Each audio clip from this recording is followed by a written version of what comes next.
Hey everyone, welcome back to another episode of the Digital Toolbox Podcast. I am your host, Enmanuel Tejada. I own Landscape Maverick. We're a digital marketing agency for landscapers. And today we have a special guest. We have Bryton from Bryton Landscaping. Bryton, go ahead and introduce yourself, man. How's it going, guys? I'm Bryton with Bryton Landscape, and I'm based out in Salt Lake City, Utah. And I started a landscaping business at 12 years old. Now 20 years old. Just hired 2 new guys for my business. So it's going to be a great season, and been getting my name out there as much as I can, meeting up with real estate agents, other contractors, trying to eliminate door knocking, and just trying to get my name out there. So it's going to be a great season. Yes, sir. Let's go. And for anybody that doesn't know, Bryton is the future landscaper for Post Malone, who's from Utah. So that's going to be happening in the next couple of years. Something crazy is so there's this guy when I used to work at a grocery store in my junior year of high school for a little bit in the winter time because landscaping was slow. There's this guy who worked with Post Malone and did a couple of his studio recordings and all that, and I Really? do his maintenance on his yard. So that was pretty cool. So Oh shit, so I was just fucking joking, but you actually are kind of connected, so it is gonna happen one of these days, bro. yeah, one of these days I'm gonna meet Posty, bro. That's one of my big goals, man. One of these days. Dude, let's go, bro. It's gonna be epic seeing you with the phone. Hey guys, I'm here at Post Malone. We're putting up a retaining wall today. Putting Yeah, in some that's what mulch. I'm saying, man. He's a cool guy, dude. He is a cool dude, bro. I used to love his music when I was in high school too. And Brighton, bro, how old are you, bro? And what you said you got started at 12 years old, right? So how old are you right now? I'm 20 years old, and I started at 12, so I just turned 22. So it's definitely hard to be in business at 20 years old because we live in Utah. It's a lot of the contractors are around 40 to 45 years old, and Mm. definitely. So I'm going up against bids against 5 to 6 other guys that are double, if not triple my age, and already have 10, 15 guys working under their table. So my bids usually come in about the middle. That's where the clients should shoot for. So you got the cheapest of the cheapest guys who could come and do it, but they're going to go up to the clients and they're going to realize that they're ripping themselves off. They're going to go up to the clients and say, "Hey, we need more money." Then we got the guys that are way too expensive that they overprice themselves and want to make the big money because they got a lot of payroll, and those clients are on a tight budget with that. That's where I come in at the middle with high quality work in the middle, not too low, not too expensive. So all my have actually told me, yeah, you're the middle number. That's why we went with you. We didn't want too expensive. We didn't want the cheapest, and we liked how you communicate. So yeah, it's super cool stuff, man. That's awesome, bro. And let me ask you, how did you, I mean, you were 12 years old when you started. Were you just doing it on your own? You were just mowing lawns, or I what were had you doing? So me and my buddy had to save up for basketball camp because we played basketball in high school. So actually, what I did is I lived in the city called Daybreak in Utah. It's a very pretty city, and essentially what I did is we had bicycles, right? And we ride bikes everywhere. Then you know how those kids sit in the bike trailers, right? So we took out the seat for the bike trailer. We put a bucket in there. Then we put a 2x4 with holes in it. We put our shovels in there. What we do is we do weeding, we do mulching, we do all of this. We ride our bikes all around South Jordan and like 10, 15 miles, if not just all over the area. And we put the garbage in there, unloaded at home when we got home from work. And we both started out I think I was 12 and he was 13, and we both started out at $10 an hour under the table. So that's pretty good for 12 to 13 years old. I remember when I was 13, I opened up like $5,000 of just pure 20s, and I thought I was doing so good in life at 12 years old, man. But now I realize like $5,000, that's nothing. Damn, bro. But that's a great beginning story, bro. Very humble and it's what's allowed you to get to where you are now. And let me ask you, I mean, when did you start doing more of the hardscaping projects, right? Because yeah, you were doing mowing and stuff like that, but where did you learn how to put up a retaining wall? Where did So you learn how to lay down pavers? cool stuff. Last year I busted off a lot of ass. So I wanted to work with companies for a little bit to kind of learn the retaining walls, the sprinkler systems, because I knew how to do mulching, like the tree trimming, basically Right. above ground, but I needed to learn a little bit more. So I worked with this one company for like a month and a half, and they were paying me $18 an hour. And guess what? They came up to me and told me I wasn't worth $18 an hour. So then the other day, I found some guy on Facebook, and he was paying me a little bit better money, and I was okay with it because I had to learn for a little bit. And he had to spend money to teach me, and he was losing money while teaching me. And Mhm. I worked with him from April to February, and that's where I really learned a lot about irrigation, retaining walls, and all of that. And then he's like, "Hey man, there's no work for the season. It's February. You're laid off. It's I know you got hustle mindset. You could probably find your own projects," which I did. And so what happened was I was in a really toxic relationship, and it was kind of holding me back. I'd always get home from work. She'd be like, "All you talk about is work, work, work, work. That's all you care about is work, work, work." And I didn't really realize I was in a toxic relationship because I wanted to feel love and I wanted to feel self love because I didn't love myself at the time. So that's when it really clicked. Is when I got out of that relationship. Something really clicked in me. I kind of sat there for 4 days puking, not knowing what to do with my life. And this was a couple months ago. And then 4 days after that, something in my head said, "Hey man, get your ass up and go hand out some flyers." Fourth door I knocked on, I landed about $15,000 worth of work. Landed the neighbor's project. Then from there, my business picking up from there, and companies. I'm working with the company in Utah called Aloha Landscape, and super cool people, great crew, and they're the ones that have been subbing me out for the work, and I've been really appreciative of it because they have helped me out a lot with the money wise and situations in landscaping lately. And so it's more of a mindset of who you get to choose who you want to be around. That's the coolest part about it, man. It's a lot of people are not a big fan of being alone and be in their own space alone. And I wasn't a big fan of it for the longest time. I always had to be around people, always had to be around people to feel loved, feel wanted. And that's you really when you're in business, you gotta really fuck with hanging out with yourself because there's gonna be times where you're alone for most of the day where your guys are going out doing the jobs and you really gotta have a good mindset. So I make sure when I'm alone, when I'm in my work truck, I'm bumping a good happy music and I start off my morning with the happy vibe. Even if I'm feeling a little bit down, I always try to listen to something a little bit happier to start my day off. So it's all who you change yourself with. I used to go to parties, hang out with the wrong friend groups and all that. Then that really clicked with me, and now I'm hanging out with 40 to 50-year-old dudes that run multi-million-dollar businesses. It's to think. Crazy to think that making $20,000 in a month seems so hard. That seems like a big, big, big number to make until you hang around people that make 20 grand in a day. Dude, yeah, that's perspective right there, bro. That's perspective right there. And let's talk a little bit more. Let's backtrack a little bit. You said you're doing some sub work for a landscaper in your area, but those first couple doors that you knocked, you said you landed your job on the fourth door that you knocked. So how did that look like? Did you have flyers? Did you have door hangers? What was your pitch like? Yeah, so I got flyers. So it's all about how you approach the client. You know what I mean? It's all about how you show up. So when I show up, before I even start to talk about landscaping, before I even start to talk about the yard and stuff, I'll actually introduce myself, where I'm from, what I've created, and I'll try to get to know the clients for about 20 to 30 minutes. And making good eye contact, good conversations, because this is a lot of contractors in Utah. They just go out, place their bids, then the clients have to wait 2 to 3 weeks to even get their bids sent over.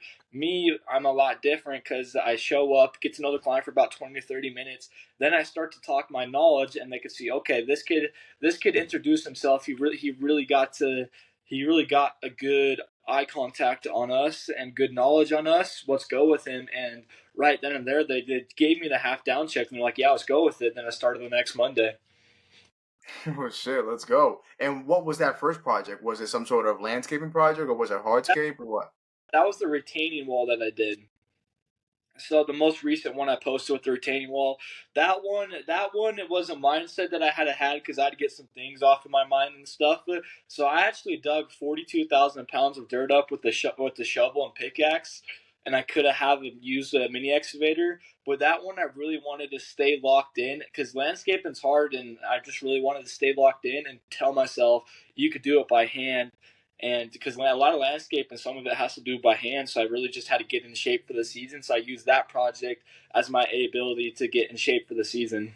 And how long did it take? Because that's a lot of fucking dirt, bro.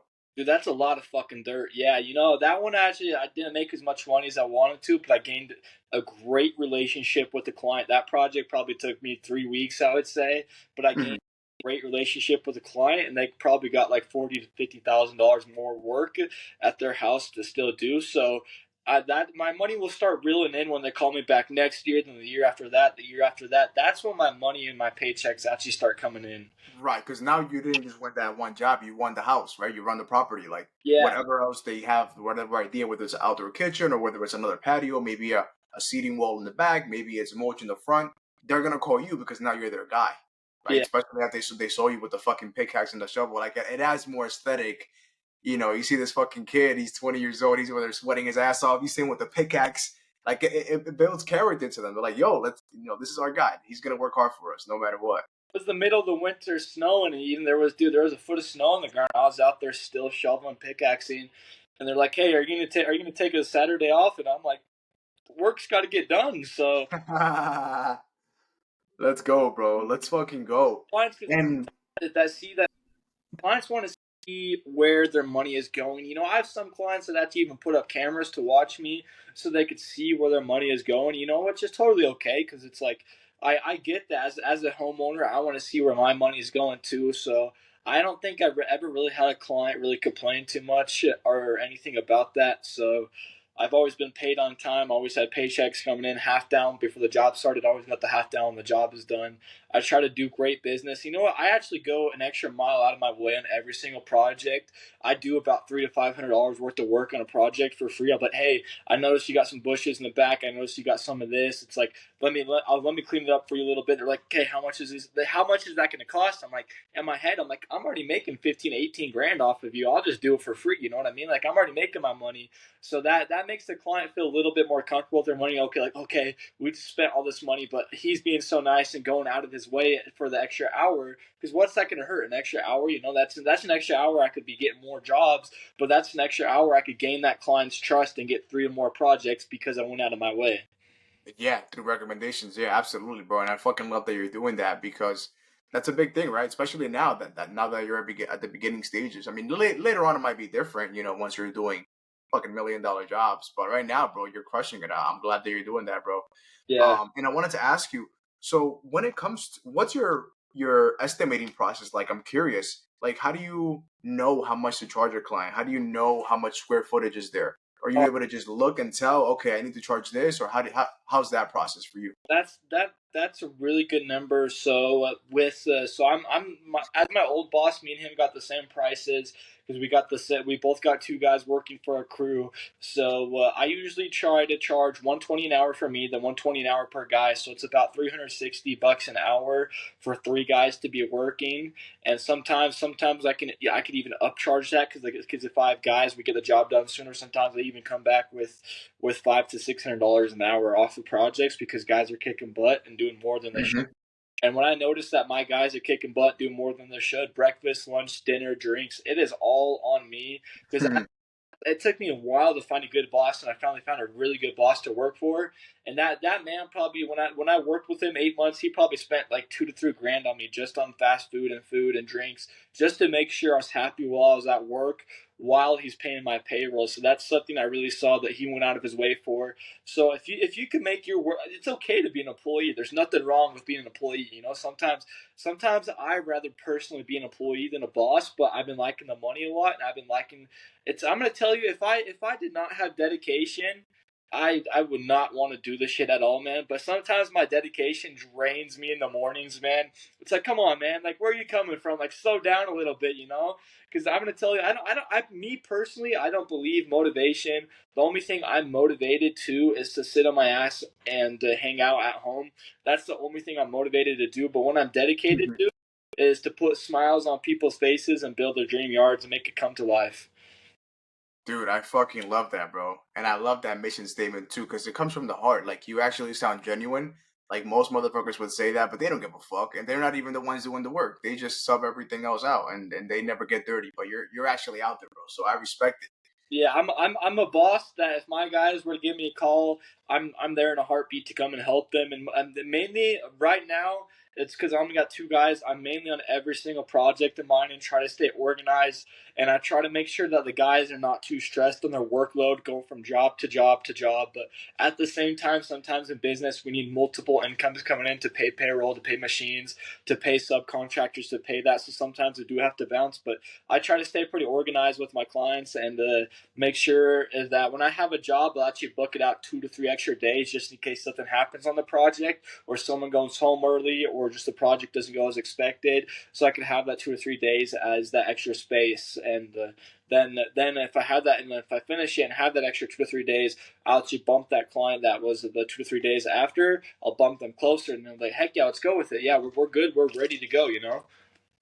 1,000%, 1,000%. And then that's a question that I wanted to ask too. So you just signed on those two guys onto your team. So how did you find them? How were you training them? How experienced are they? So one of my buddies, that's the same buddy that's been working me for since 12 years old. He only comes and works with me up in the summertime because he's going to college to be a sports broadcaster. So he Oh wants wow. sports broadcaster for ESPN and stuff like that. So I respect that. But in the summertime, he's a man that I need. He works just as hard as, if not harder, as me, and has a great work ethic. So he's coming up and working for me. Then the other one actually was up in the mountains, and I found him up in the mountains. He's like, "Yeah, man, I need some work." He's only been in the USA for 2 weeks and knows English pretty good. And he's like 5'4", but he could kick some butt, man. And what do you mean you found them on the mountain? What does that mean? Like how you just saw them fucking hitchhiking or some shit?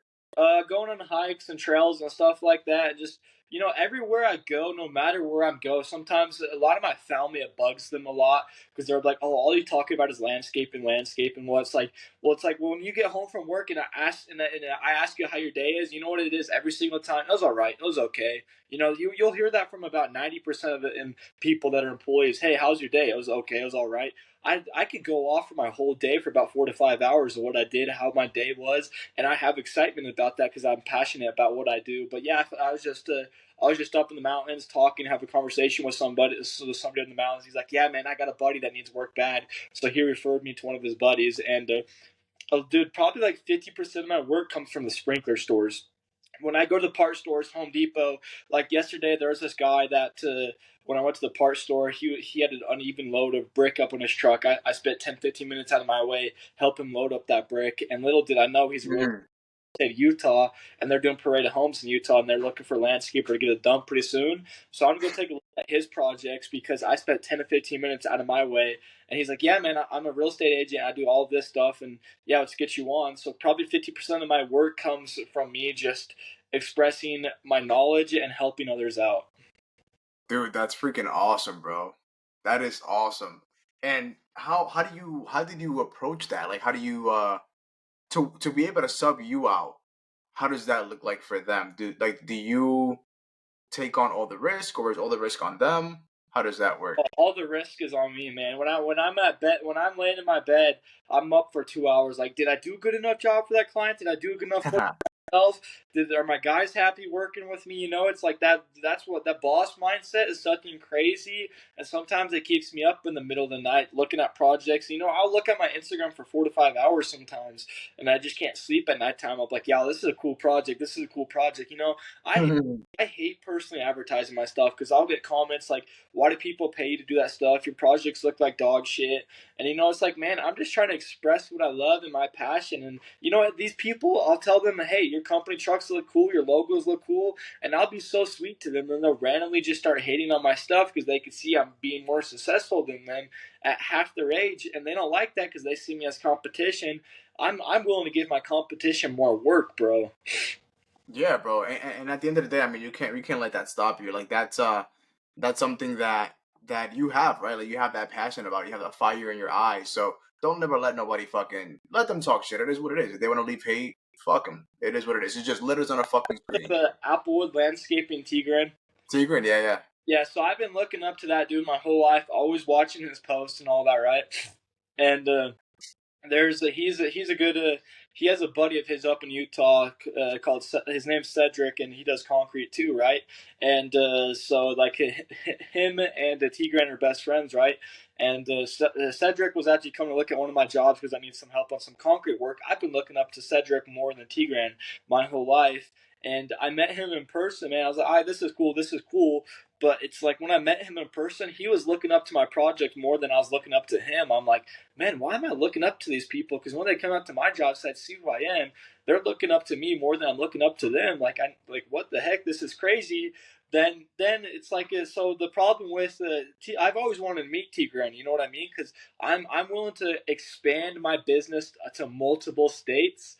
And Cedric calls Tigran while I'm on a job site, and I was talking, and I just want to have a 5 minute conversation with him because he's a multi-million-dollar landscape in 5 minutes. You know what I mean? Because I could put money in his pocket later on in the future when my business expands to California, Oregon, all around the United States. That's what Right. I do.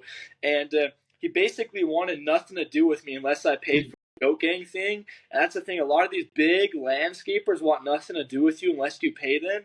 When I become a big landscaper, I want everything to do with everybody that has looked up to me, and they don't even have to pay me. If they want a 5 minute phone call, if they want to reach out to me, I'm reaching out back to them, and I'm shooting them success, and they don't have to take money out of their pocket to come meet me. I'm willing to help them out without having to pay. And a lot of contractors are like, I run a $5 million business, but it's money has to be coming in no matter what. I was like, man, you got kids looking up to you, you got other people looking up to you. Take that minute out of your couple of days and meet these kids and express your feelings for them and tell them how you started and where you got to. It's like not everything in business has to be involved with money, man. It's like a lot of contractors are like, oh no, I'm only in business for money. It's like if you think that, man, you're not in business at all. I'm sorry to say, but you're not in business. Because there's going to be times where you don't make any money at all, and you're paying payroll and you're paying machines and all that, and you're just paying your bills and you're not coming back with any money, you know. And so a lot of these big guys that I'm actually looking up to on Instagram, it's like a lot of them see me as competition, you know, because I'm a young 20-year-old successful doing what I need to do, and a lot of people were not doing. A lot of these guys that follow on Instagram, these $5 to $10 million landscapers, were not even close to doing what I'm doing at 20 years old. So they see me as competition, man. But I don't want to see it as competition. I hate that mindset.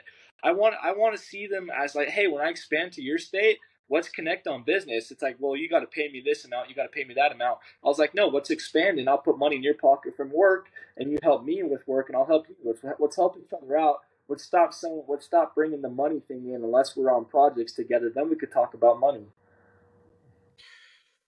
Yeah, man. Wow. So you had T-Win on the phone for like 5 minutes, but he just refused to ask. So you Oh, asked him a question, he just didn't want to answer it. it was a very cocky conversation, and I get it, man. It's he started exactly at my age, man. If I'm doing just as successful as he was at 20, if not more successful, you know what I mean. So by the time I'm his age, I'm gonna be just as successful, if not double successful. You know what I mean. But I don't judge my success on other success. I just see it as everybody trying to go get their money and try to get what they want to survive. So I'm not going success to success, assets to assets, bills to bills, money to money. I'm not comparing myself like that. I was just really surprised looking up to him my whole life of how cocky the conversation was. He basically wanted nothing. He's like, yeah, we'll have a conversation later when he pays for Goat Gang.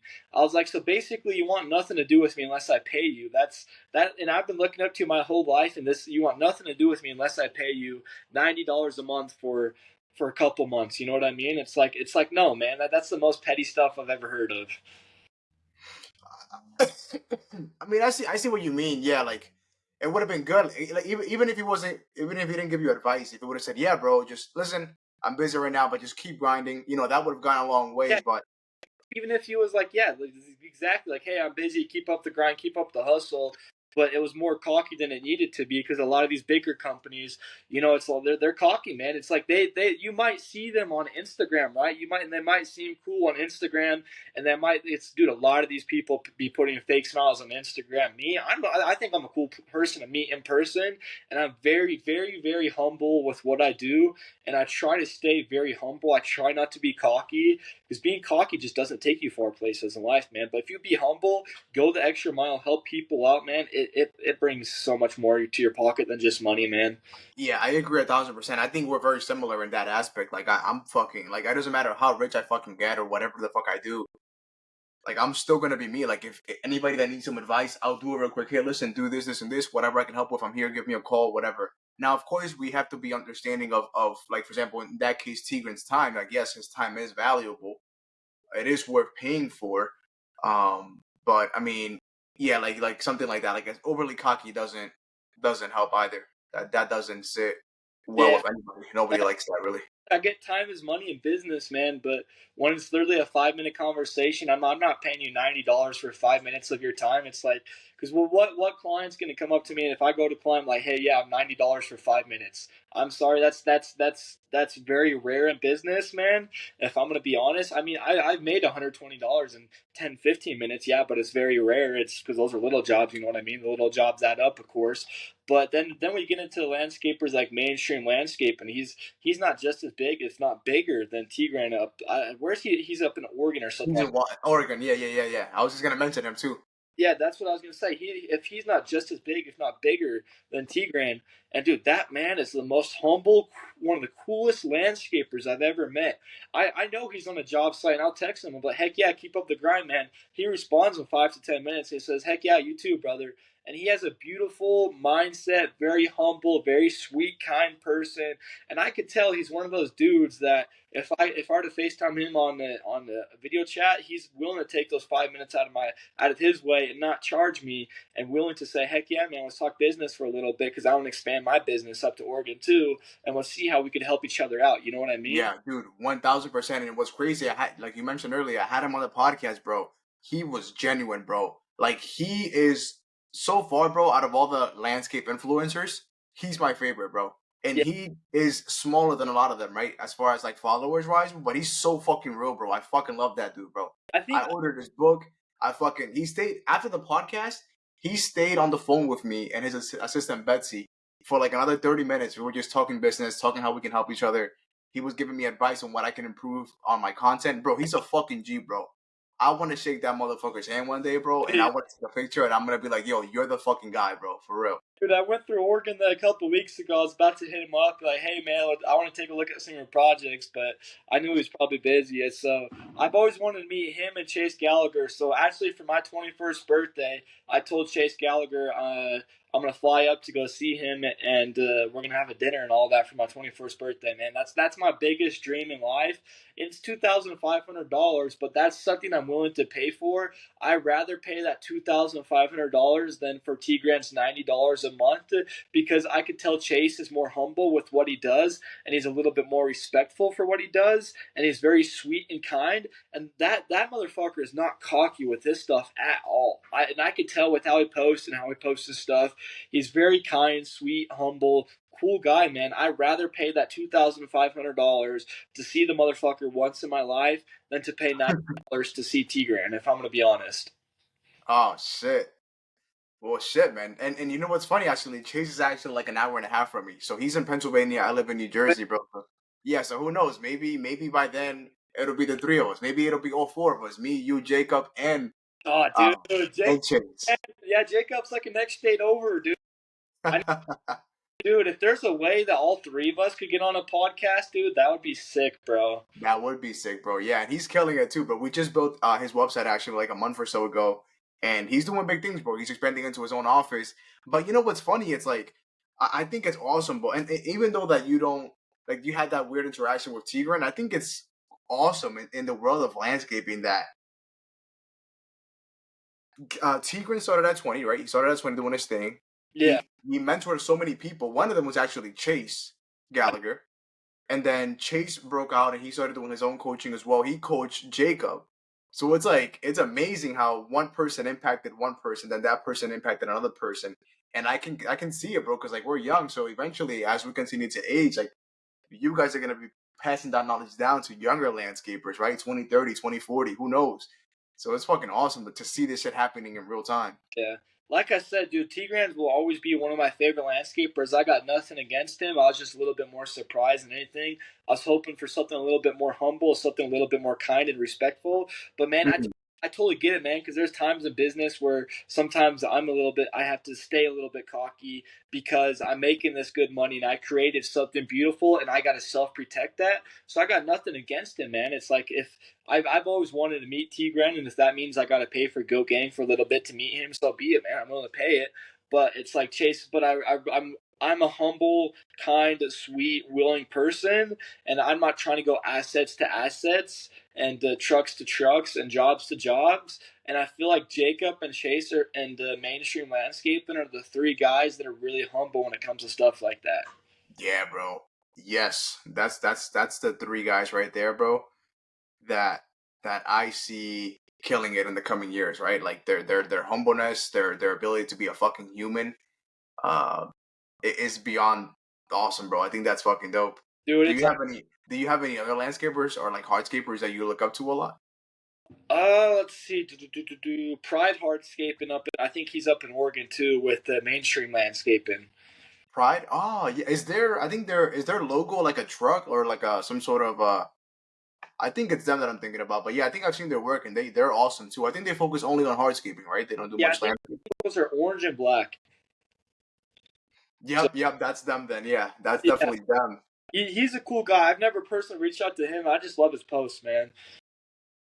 Dude, that's awesome. And then outside of landscaping, I know that we both look up to people like Andrew Tate, Justin Waller. What specifically drew you into those types of guys? And then who else in that space do you get motivation from, get inspiration from? My biggest motivation in my life is my dad and my grandpa because they're in the blue collar field. And when I was a little kid, seeing my dad slip on his work boots, his alarms ringing at 4:30, he does late at night and taking off his work boots, same thing the next morning to provide for a family. That's something that's giving me goosebumps saying this because that's something that puts one of the biggest smiles on my face, man. When I feel tired and exhausted, I always remember who provided for me to get where I'm at today. My dad and my grandpa, and the blue collar family I'm in. And so that's something I want to carry on and pass on, man. The labor sucks, dude. If I'm gonna be honest, dude, the labor fucking sucks, man. It is so physically, mentally draining. But dude, I'm only 20, man. I got to do this, man. It's like if I keep on doing this for 5 more years, dude, we could be on vacations, flying in jets, and we don't need our businesses are going to be running itself because we're willing to put that extra work in now at a young age. In 5 to 7 years, dude, we're going to be popping off, dude. Dude, you fucking got it, bro. You fucking got it. And so your dad and your grandpa, they were also in landscaping or what type of So trade were they in? my dad has done concrete landscaping all any blue collar field for basically his whole life. Then my grandpa poured concrete for 60 years. He's actually going in for a heart surgery right now, knee replacements. He has to get shots in his knees every 2 to 3 weeks because he was willing to provide and make good money for the family and put money on the table. You know what I mean? Because as men, we're known as it's like being a house. I'd rather be out in the field doing landscaping than being a housewife. For all the women out there hustling and working their butts off, being a housewife is 10 times harder, if I'm going to be honest. But also for the men that are putting the boots every day to support their kids and family, I got a lot of respect for them as well. Yeah, dude, 100%. 100 fucking percent, bro. And then what about for things like not not like inspiration, but what are some of the things that or it can be inspiration, but what are some things that you do outside of landscaping that you kind of enjoy that kind of make you unique or that you enjoy doing? I try to get my community to get to know me pretty good of where I am and what I do. So I usually like I don't know, go out shopping, it's like I gotta get my groceries, my basic stuff. I don't got too much time out of landscaping. I like to go on hikes. I like to hang out with my dogs, family. So like yesterday I had to go to Home Depot, grab some parts and stuff and just get everything set up for business, right? And I noticed this older man that dropped his concrete bag on the ground, and he couldn't really bend down to pick it up or throw it back in his truck. So I hurried and picked it up, threw it up in his truck, and he's like, "Hey man, thank you, I appreciate it." And it's like I was like, "Yeah man, anytime, man." You know what I mean? So I try to do little stuff like that for my community. And yesterday, so I went inside to go get some Taco Bell, right? Because I just wanted a taco, man. And I saw this very disrespectful guy that came in and was like, "So I can't order off of here. This is stupid." And he was calling out the young girl that looked 16, man. And I went up to him and I was like, "Hey, man." they do not get the respect or pay they deserve, and they're like 50 people in here. They're overstressed with their workload. Let's be kind and respectful, and not disrespectful towards the people that are making our food. And he didn't like me saying that, and I looked him eye to eye, and he walked out the store because I told him we're not gonna. And I hang around myself 99% of the time, but if I notice someone being disrespectful towards somebody, that's something I will call somebody out in their bullshit and be like, hey, you're being disrespectful. This is not okay. And that other person was like, hey, thank you so much. So they actually covered my food for free. Oh, really? At the Taco Bell? Yeah, because they realized I went the extra mile for them. Oh shit, dude, that's super interesting. Um, damn, that's dope. And what did that guy do? He just left. He just walked out. He just left and walked out because he realized he was being disrespectful and and getting called out on his bullshit. And a lot of people in this generation, dude, a lot of people don't like me. It's like I think I'm a very humble guy, but when it comes to people bullshitting, man, that's something. I called them out in their shit, and they're like, "Hey, man, you're cocky with your stuff. It's like you're full of shit, man." It's because they're not willing to recognize what they did to do what they did, and it's to say sorry, man. You know what I mean? I That's feel you, bro. world we live in, people don't want to admit of what they did. And if you, it's okay for you to call for someone to call it you on your bullshit, but it's not okay for you to call them out on their bullshit. That's the That's generation a problem. Yeah, that's a problem. That's not we live in. But if you could hang around people that could work with each other like that, like if you did some bullshit and I called you out on it, and you recognized it and apologized, that's how those are your people, man. Those are your people that are they're willing to apologize, willing to recognize their mistakes, willing to go the extra mile to fix that. If you could hang around people like that are willing to say sorry and recognize the stuff they did to create that better relationship with you, than the people that are not willing to say sorry, not create that better relationship with you. Like I said, in business, it's all about who you choose to be around, man. You could choose to be around a little bit low lifers that could bring you down, not as much hustle, or you could choose to be around contractors that want the same hustle as you. 1,000%, bro. 1,000%. And you know what, Brian? I want to be respectful of your time, so I just wanted to get some closing thoughts here. And what advice would you give to somebody that's your age, maybe a little bit younger, maybe even a little bit older, and they're kind of stuck right now? They don't know what to do. They want to grow their landscaping company. They're going door to door. What can they do? They're in desperation. What advice would you give to them? Awesome, a great question. The best advice I could do is if you land your project. So let's say you're out doing door knocking, do what you need to do. You just landed that project. After you do that project, knock the whole neighborhood, or even before you start the project, let the neighbors know, hey, we're starting up a project here. The roads might be a little dirty for a little bit sometimes because we're gonna have dirt, we're gonna have trailers, we could have trucks coming in. That way, that they know that there's gonna be equipment coming in and out of the block, and that way they're like, okay, cool, and talk with them and say, hey, I noticed that you have this going on at your yard. We could put some mulch here. We could do this. We're doing a springtime, summertime deal. Let the clients think that it's a deal, and so that way you get money.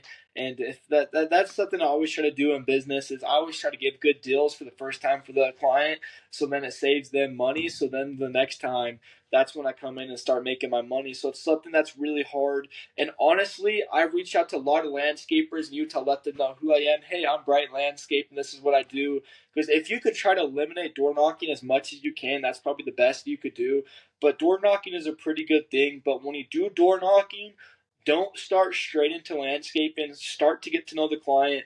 Introduce yourself, introduce your lifestyle, where you came from, then start talking your knowledge. And then once you're on that project and people can see you busting ass, people actually start coming outside of their house and saying, hey, this looks really good. We want this done at your house, at our house too. Is that something you think you could do? Then the $15,000 just turned into $30,000. $30,000 just turned into $60,000. Then it just keeps going from there to there. They got friends, and if they got family, then those friends and family got friends and family. So that's one of the best ways I recognize how to get my business out there. Dude, that is killer right there, bro. And when you call those local landscapers, what are you saying to them? Are you saying that, hey, I'm a landscaper and just in the same area as you? Do you have any work that you can sub out to me, or how are you going about it? So I give them a call, say, hey, this is Bryton Landscaping. I'm a local landscaper in Utah. If you guys need any help on a project, I'd love to help. These are some of the befores and afters I do.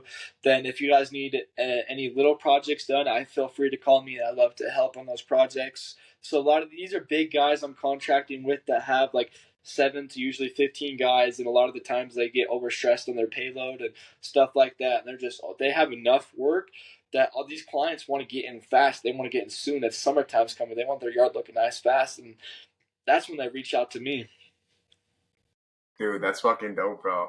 So That's dope. That's a great idea too. And you mentioned you like to eliminate door knocking as much as possible. Is it because it's a higher return on the investment? Like you call one person, they say yes, or is it just that you're on the road all day knocking doors, not getting much done?